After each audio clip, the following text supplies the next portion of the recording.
ये भाई ये आरएसएस के चीफ एक हफ्ते यूपी में क्या कर रहे हैं और बड़ा हैपनिंग चल रही है यूपी में, बात क्या है?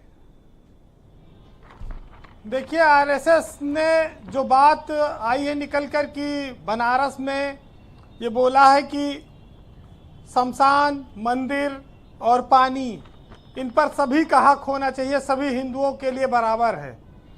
तो ये बहुत सारी बातें ऐसी आती हैं संघ के द्वारा जो मानवीय मूल्यों से जुड़ी रहती हैं। उनका राजनीतिक संबंध भाजपा या किसी दल से नहीं दिखाई पड़ता।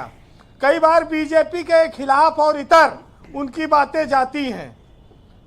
ये जरूर है कि वो भाजपा के लिए सटीक बैठता है उनका कार्यक्रम, भाजपा को फायदा मिलता है उनके काम से, और कहा जाता है कि वो बीजेपी के पेरेंटल संगठन हैं, उनसे वहाँ पर लोग वहीं से निकलते हैं, शिक्षा लेते हैं, उनसे मार्गदर्शन प्राप्त करते हैं। लेकिन अखिलेश यादव ने जो उत्तर प्रदेश में खास तौर से पीडीए का नारा दिया है, वो एक बीजेपी के लिए बहुत बड़ा सिरदर्द बना हुआ है। और वो सिरदर्द तब महसूस हुआ जब लोकसभा चुनाव में बीजेपी उत्तर प्रदेश में हार गई बुरी तरह से और पीडीए ज्यादा सीटें जीत लाया।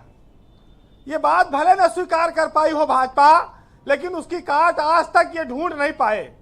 बीच में एक संभावना बनी थी थोड़ी सी, जब योगी आदित्यनाथ ने एक नारा दिया कि बटोगे तो कटोगे। तो ये नारा दिल्ली के चुनाव में और जम्मू के चुनाव में काफी चला और दिल्ली में ये लोग सरकार बना ले गए भाजपा वाले। पीडीए वहां पर कमजोर पड़ गया, लेकिन वो इतना दमदार नहीं थी दिल्ली और वहां की जीत कि वो लोकसभा के हार की भरपाई कर सके। आज भी वो कसक बाकी है और अब वो नारा भी बटोगे कटोगे वाला उतना दमदार रह नहीं गया, कमजोर पड़ता नजर आ रहा है जी। तो बीजेपी के सामने यह है कि यूपी में जब 27 का चुनाव आएगा तो इधर मायावती के एक एक सिपहसालार समाजवादी पार्टी की ओर जा रहे हैं। वो दलित वोट अगर फिर उधर ही भाग गया तो अब की बार बड़ी मुश्किल खड़ी हो जाएगी। हालांकि भाजपा ने अपने संगठन में, सरकार में दलितों को, ओबीसी को काफी पद दिया है, लेकिन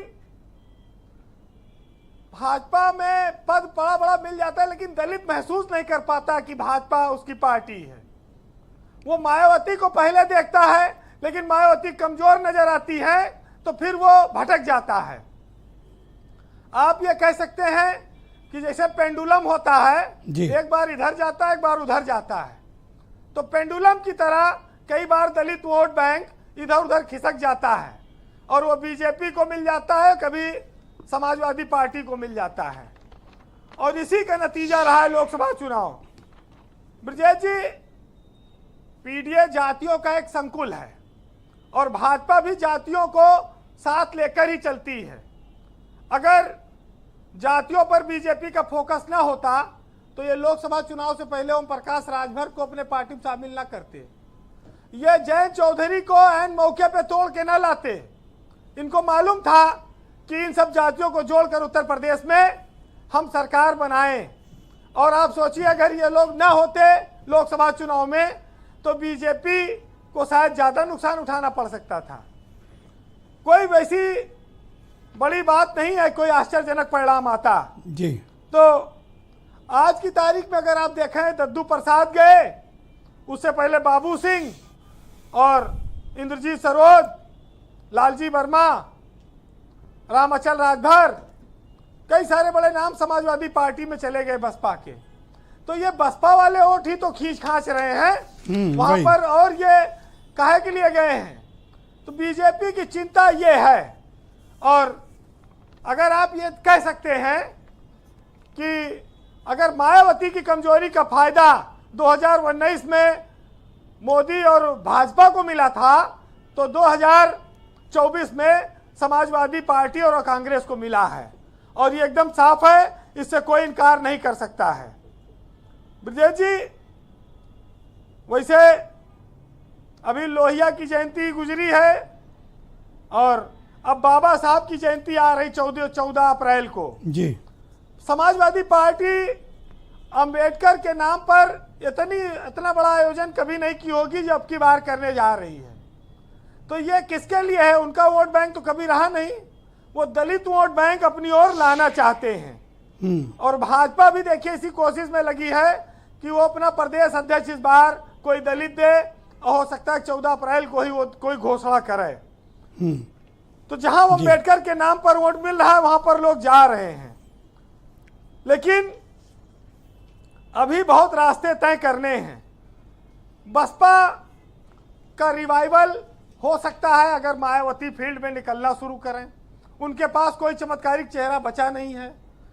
तो पीडीए का मुकाबला भाजपा तो कर ही रही है, लेकिन उसके सहयोगी संगठन भी उसमें पर्दे के पीछे से मदद करते हैं। वो हिंदुत्व की भावना जगाते हैं, वो हिंदुओं को जातियों के रूप में नहीं देखते, वो समुच्चय के रूप में देखते हैं कि सारे हिंदू एक जैसे हो जाएं। और इसीलिए संघ भेदभाव मिटाने की बात करता है, चाहे पानी से, चाहे जाति से, चाहे मंदिर से।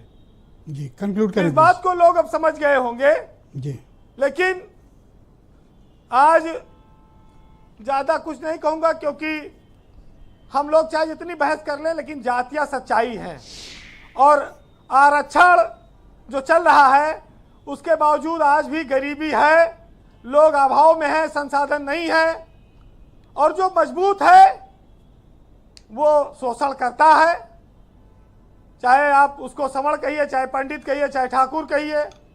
जहां पर जो स्थिति रही है दलितों की, उनके उत्थान की अभी बहुत आवश्यकता है, इसमें कोई शक नहीं। अदम गोडवी का एक शेर है, ज्यादा पुराना नहीं है लेकिन दोबारा सुना देता हूं कि निर्णय कौन लोग करते हैं? होशियार लोग जो सियासत में आ गए, वो कि जितने हरामखोर थे कुर्बो जवार में, और प्रधान बन के आ गए अगली कतार में।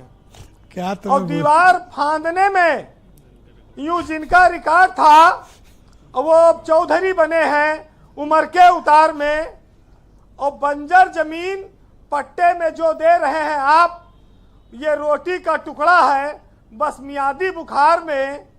और जब 10 मिनट की पूजा में घंटों गुजार दें तो समझो कि कोई गरीब फंसा है फिर शिकार में। बहुत शुक्रिया वीरेंद्र जी, बहुत बहुत धन्यवाद ग्राउंड जीरो से अपना फीडबैक और ओपिनियन हम तक पहुंचाने के लिए। मैं प्रदीप भाटी को आमंत्रित करता हूं, समाजवादी पार्टी के प्रवक्ता हैं प्रदीप जी, बीजेपी के प्रवक्ता और आरएसएस